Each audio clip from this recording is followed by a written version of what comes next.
Hello everyone, welcome back to another episode of r/entitled people. In today's episode, my stepmom invites herself over to see my 2-week-old daughter. Entitled Lady Seeks Apartment. My first ever Karen encounter. Before we get started, make sure to subscribe so you will never miss a video. So let's get started. My stepmom invites herself over to see my 2-week-old daughter. So some backstory: I only had one parent in my life, as my father was an abusive father within the 6 weeks of my life. My mother gained full custody and my father had extremely supervised visits, like a social worker had to watch me with him. So like a daycare lady, he never made an appointment to see me. My mother told me what happened when she deemed ready. So about 15/16. When I turned 20, a lady who wasn't more than 3 years older than me contacts me. I mistaken her as person ID seen in school. I couldn't be more wrong. Shortly after, I found out she was engaged with my sister and had a son with my father, big age difference. She was 23, my father 57. I got into contact with my father. I never met him, as he lived in New Hampshire while I live in Iowa. We never got close. A month later, my father passed. How? Shortly his fiancée, I'll call her stepmom, even though she isn't really. Don't want to waste a bunch of words, lost custody of my half-brother and put him up for adoption due to drug overdose. I was asked if I would adopt him, as he was my half-brother. I declined because I didn't have the space or money at the time. Around this time, I met my now husband. I am now 25, my husband 26. I had just given birth to our daughter 3 weeks ago now. So right now, there's 4 people at the house. My mother, 56. Husband, our new baby, and I. My mother is with us due to COVID, she's high risk, plus she wants to be around to help with my daughter. When my daughter was 2 weeks old, I posted some photos of me, my husband, my mother and our daughter together. It took us some time with the photos, but we figured it out. I posted them on Facebook. About an hour later, I get a comment from stepmom to check my messages. I check and hear what they basically said: "Hey Ope, I'm gonna be coming over tomorrow to see my granddaughter. I'm so excited to meet her. I'll stay in the guest room." I should note she still lives in New Hampshire and I still live in Iowa. I text back, "Sorry, can't. My baby and my mother are high risk and am still learning a routine with my daughter. My mother is also using the guest bedroom." I didn't get a response after this. Next morning, there's a knock at the door. I thought it could be a package I ordered, so I go answer it. When I open, I was pissed. "Hey Op. I'm here to see my granddaughter." My stepmom tries to open the door, but I push back. "I told you couldn't come. There isn't room for you and there are high-risk people here. Please leave." "But I have a right to see my grandbaby. Your father would want me to meet her. Her family," she tries to give me puppy eyes. "Stepmom, I'm not really wanting to deal with this right now. Leave." I shut the door. All seems well until yesterday. She came over again, and this time, since I was busy with the baby, my husband handled her and threatened her with calling the police. She leaves after throwing a fit. Last night, when my baby is asleep, I got a text from her. "Why didn't you let me see my granddaughter? I'm her grandma. I came all this way to see her and you deny me seeing her. I just wanted to hold her. Your father would have wanted me to see her." I had respond to this. "Stepmom, you're not my child's grandma. Only my mother and my husband's mother is the grandma. You weren't married to my father, only engaged. I don't trust you with her either, as I have no clue if you're still doing drugs or recovering. I don't trust you either, as you lost custody of my half-brother. I don't care what my father would want, as he was barely in my life, 3 months max in my life if you include when I was born. COVID is a thing RN, and I have multiple people who are high risk. I told you you couldn't come over, but you did anyway. I shut off my phone after this to get the little sleep I can get. Sometime this morning after I rocked and fed my daughter, I got a text from stepmom, asking for money at the hotel she stayed at. I hit decline and she sends it again, saying I owe her since she couldn't weigh at my place. I declined again and blocked her. Ick if she's gonna show up again, but if she does my husband will call police. Sounds like she was using your baby as excuse to crash at your place for as long as possible. Yikes, you're probably right. Once she got in she had no intentions to leave. Oh, you need help with the baby, I'll stay a few more days. Cops. Right now. Call them and let them know she has tried to gain entry twice and is now harassing you via text and phone.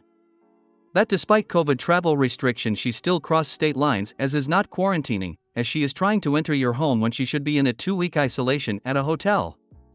Inform them that she has a history with drugs, losing one child because of them just a short while ago. This needs to be higher. Please do this, she can't be trusted and I think she is a bit dangerous. Don't take any risks and inform the police just in case. Yes. And she just lost custody of her son and is obsessed with your newborn. That's a huge red flag. It should be enough for a temporary restraining order at least. This woman is unhinged. Yeah, I think she was just looking for a place to crash for free. Now that she's asking for money to pay for the hotel, also ridiculous. She just wants to use the preface of seeing the baby to get all she can from you. ETA file police report. This is harassment if nothing else. Entitled for sure, and it sounds a pawn to get money for drugs. Why this sudden interest in you and your family? It can't be sentiment, you can't be sentimental about somebody you never met. Is it too soap opera drama of me to imagine your father left you money or something in his will, and she's hoping to get her hands on it? Entitled Lady Seeks Apartment. Hello all. This is my first time posting in this sub, so if I make a faux pas or something, let me know. This happened a while ago, but I started to remember how absolutely crazy this situation was, so I figured I'd share it with you. There's some backstory, but if you want to skip it backstory, I've put some space between to let you know when it's over. TLDR, looking for housing in a college town with not enough apartments is the pits, but don't blame me please. This happened when I was working as one of the desk ladies in the leasing office of an apartment complex. An important thing to know about our area is that we're a college town with not enough housing, so rent rates all over town got artificially inflated and affordable homes were in short supply.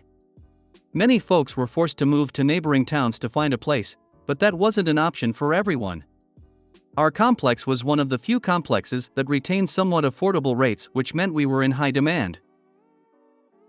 We had a waiting list pushed all the way into the next year.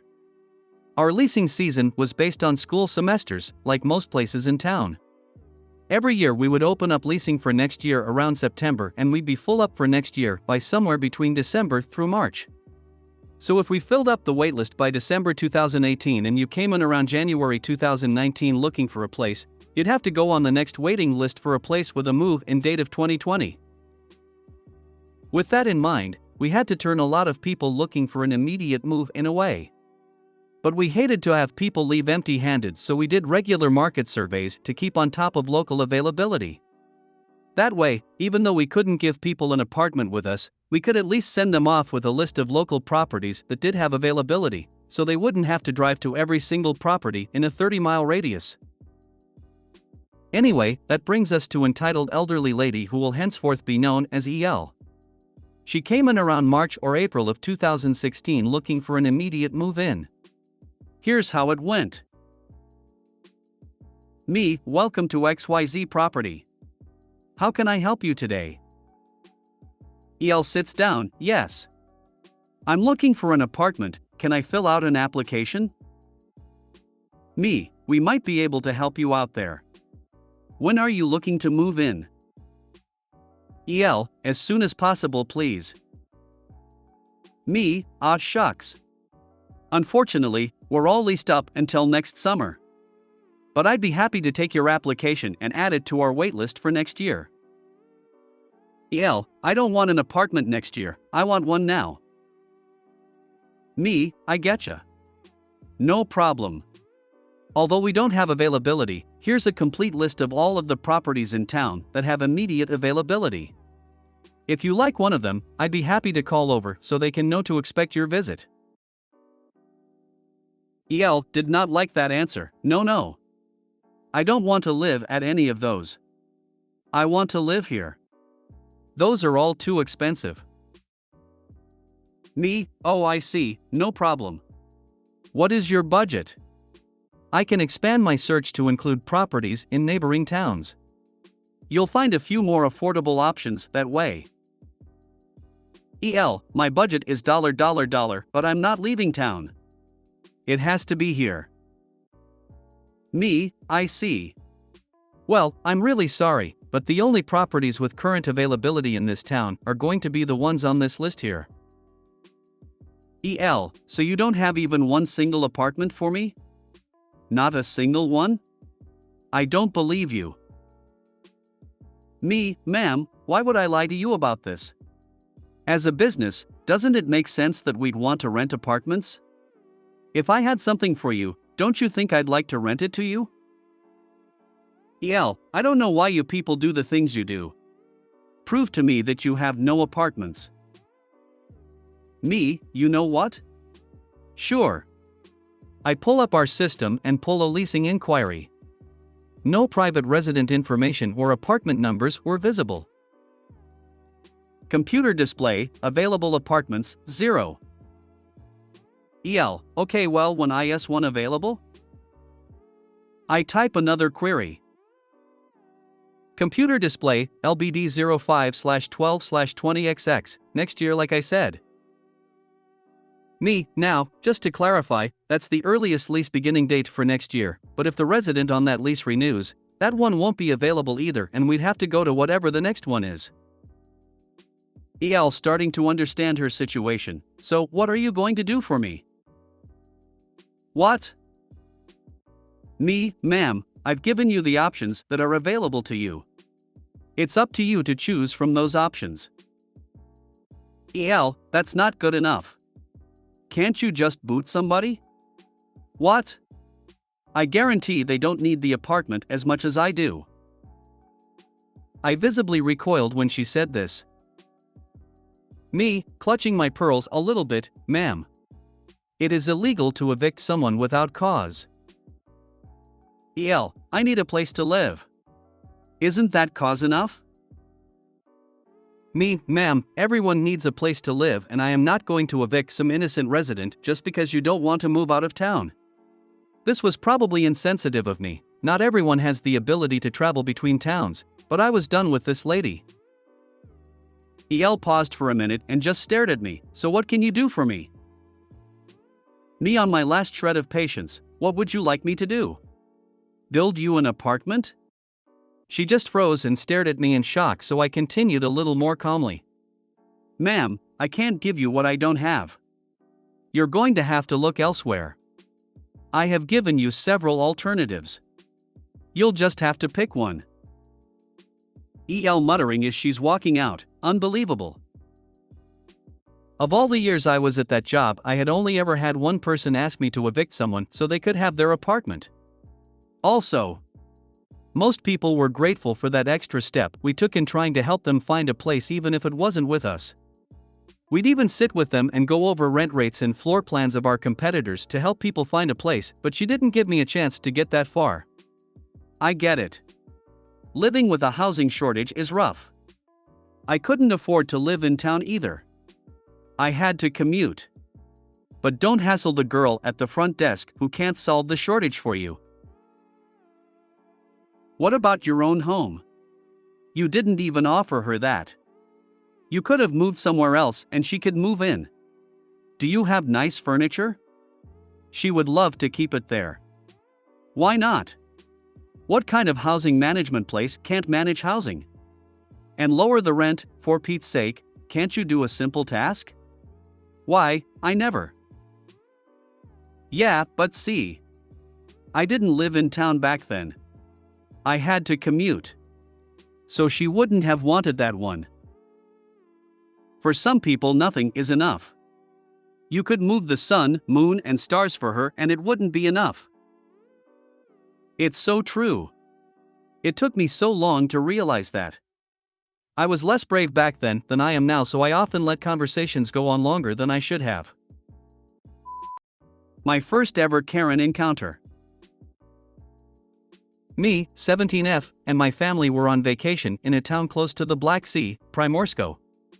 The hotel we were staying in had a restaurant for the guests, and this is where we met her. The most annoying lady I have ever seen. We were at the restaurant eating our dinner. Everything was normal. We talked, ate, and my parents smoked a cigarette. Out of nowhere, a woman approached us and started yelling at my mom in English to stop smoking because there were children here. Mind you, this is the smoker area. After I told her off, she complained to a waitress and made them kick us out. Didn't work, of course. After seeing that things weren't going her way, she started insulting us in Polish and even threw food at us. At the end, the waitresses kicked her out, but we never ate there again. There are still places where you can smoke in restaurants? France is very tolerant to smokers, and smokers feel less shamed in street-side bistros with outside seating. I love how so many restaurants in Europe have outdoor seating areas for smokers and private clubs where you can smoke indoors. It's easy to become a member even if you're from another country. For some bizarre reason, I have loved the smell of cigarette smoke since I was a child. It brings back memories of my Italian grandfather. Much like other people like the smell of certain kinds of cigar smoke because they remind them of an older relative. I totally get that second-hand smoke is very unhealthy. This post got me nostalgic. I miss Grandpa Angelo. Poland doesn't claim her. I didn't know we had Karens. I'm embarrassed. If you made it to the end of the video, thanks for watching. Don't forget to like, subscribe and share, and we will see you in the next video.